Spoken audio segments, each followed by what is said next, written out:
make your driving consistent and repeatable, and just plan everything carefully. You know, don't bite off more than you can chew.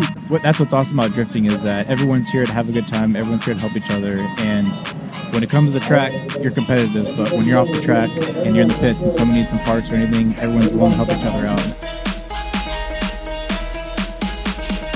Welcome back, Frank here, Wrench Nation, covering what is an eclectic array of bringing people together here, ClassicCars.com. I've got two gentlemen here that are moving through the drift race scene. Austin Kregle, Pro-Am circuit. How you doing, brother? Good. How are you? Good. Thanks for hanging. We'll get on. Andrew Schulte, Yes, you're sir. Pro 2. Yep, Formula All right. Drift Pro 2. And for some of our listeners that are up and coming, what's the difference, Austin, between Pro-Am and Pro 2? Give us the idea on the brackets there. So the Pro-Am series is basically someone who likes drifting, they do it for fun, and they want to try to progress their skills and do something in more of a competitive atmosphere. So the Pro-Am is kind of the next step from Gotcha. someone who just kind of does grassroots and just has fun on the weekends. So Pro 2, Andrew, recently you moved up from Pro-Am. Correct, yeah. So Formula Drift Pro 2, the biggest difference there is you have to attain a license to enter Formula Drift Pro 2. And you get that license by placing third or better in the Pro-Am Championship in one of the various feeder series across the U.S., lots of different Pro-Am series. So I obtained my license in 2017. It's good for 2 years, so I'm using it here in the 2019 season for the first time. It can be competitive, guys, on the track. I know that.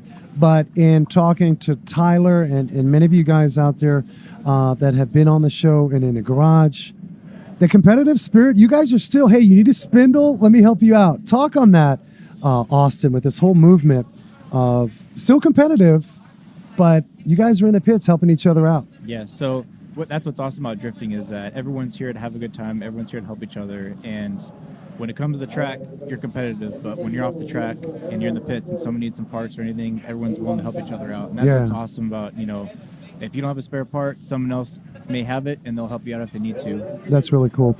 Andrew, were you both at, was it Desert Mayhem recently? Yeah, the Desert Mayhem event. So how was that, man? Did you mess something up? at Desert Mayhem? that event is, like, you know, going into it, it's a thrashing event. Everyone leaves with broken parts and thrashed How cars. broken was your baby? It was going pretty good. Just some scuffing on the rear from some wall rides until the last. Of course, it's always the last run. A little bit too hot, and I was really tired and kind of slid into the tire barrier a little bit and messed up the front end. Luckily, it was all just cosmetic, fiberglass, a bent headlight, nothing big, just some bruising on my ego. There are a lot of people that may be NHRA types or maybe in the NASCAR circuit, and they look at drifting as sort of, that's not going to last. That's not really anything. What do you say to that? Well, the first thing I would say is you need to come to an event, get in the passenger seat, and go have some fun. And the biggest issue that drifting has is that it's not a timed event, so you're not trying to cross the finish line first. You're not racing for a specific time. So that's where the big disconnect is, and that's where a lot of people don't understand it and don't think it's, you know, a legitimate form of racing. Right. And what's awesome about this is that from a fan base, you know, it's a lot more exciting to watch than some other motorsports, and even with that, the fans can interact with the drivers. So similar to NHRA. Very much like NHRA. Yes, you can interact with the drivers. Everyone gets a pit pass. You can talk to everybody. And what I think is really awesome is that with drifting, you can actually get a passenger. You can ride along with some of the drift cars, whereas some other motorsports, you can't even do that. So I rose my hand here. Yeah. Can I be? I want to be one of those ride-alongs. you can definitely do that. It is such a blast, and again, it changes your whole perspective. It's something different to watch it, but when you're in the car, it's a completely different experience, and you get addicted from the first time. Andrew, who inspired you, man? Man, that's a question I always kind of struggle with, and I was asked it once before too. And the answer I'm kind of settling with is, I never looked at a specific person. I can't say that inspired me to begin with. It was just kind of video games and just what I like doing with cars. I mean, the most fun thing to do with a car is a burnout. Everyone loves doing burnouts, roasting some tires. Well, here's this sport now that I saw on the internet or just doing it in video games. Why not just do a burnout around the entire track? What's so you more can badass incorporate. than that? Yeah, no, that is badass, no doubt about it. Are you thinking the same, Austin? I mean, your inspiration. It wasn't like you had an uncle that said, "Hey, do like me." You wanted to do you. Mm-hmm. What inspired you to kick it up notches?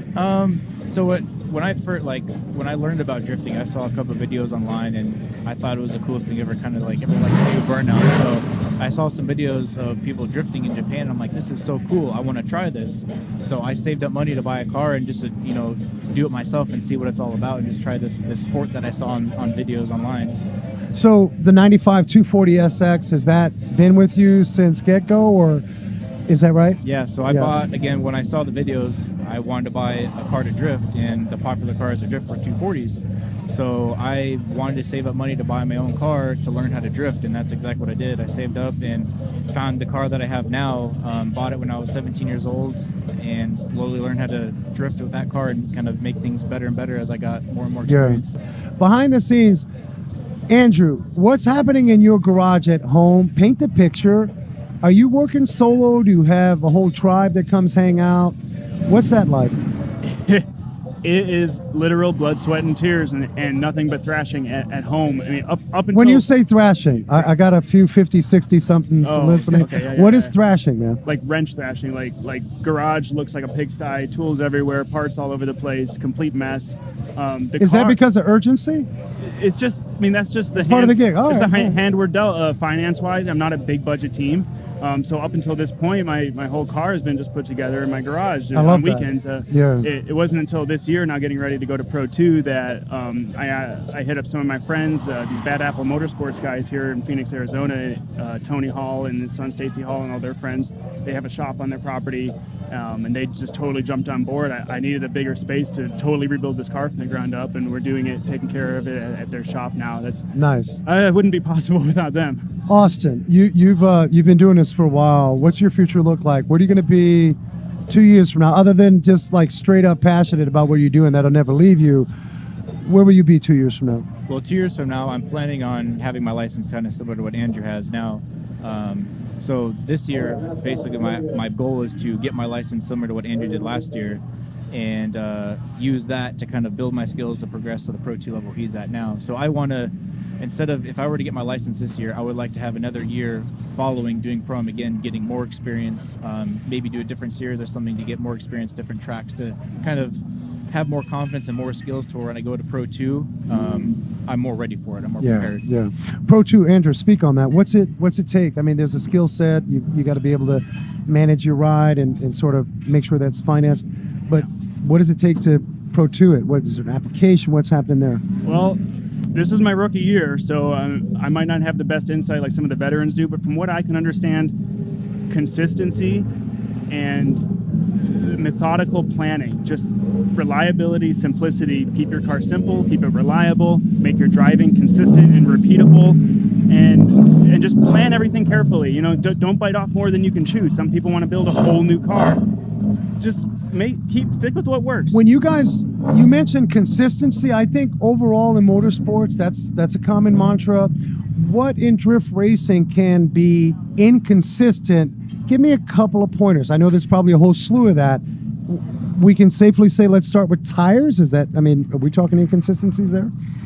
That's a big thing. Yeah, that can create consistency or inconsistency, especially when you're on the competitive circuit, when you're doing either Pro-Am, Pro 2, or further up.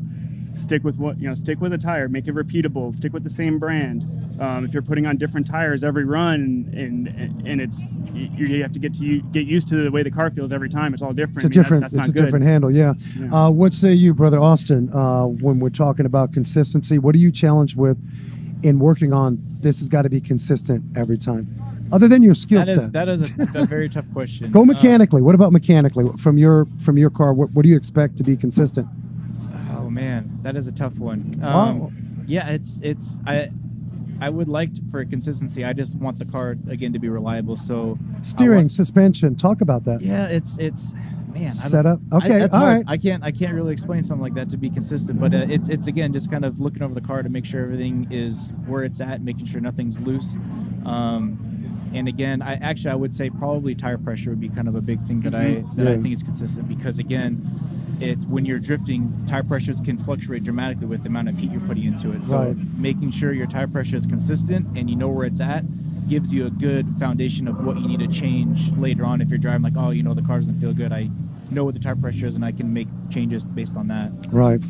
Well, right on. Frank here, Wrench Nation, Austin Kregle Pro-Am, driving the 95 240SX, and Andrew Schulte Pro 2. You guys rock. I want to have you guys on in the future. And actually what I'd like to do is do it in the garage, right? Come on over, crack a couple of beers, and kind of dive in. I'm saying this is new to me, and I think there's a lot of listeners of Wrench Nation. They've seen it. I want to tear this open up a little bit, and I appreciate you guys sharing this with us. I wish you guys well. Thank you very much. And always keep that passion no matter what you're doing with it. And so thanks for joining us, Wrench Nation, right here from ClassicCars.com.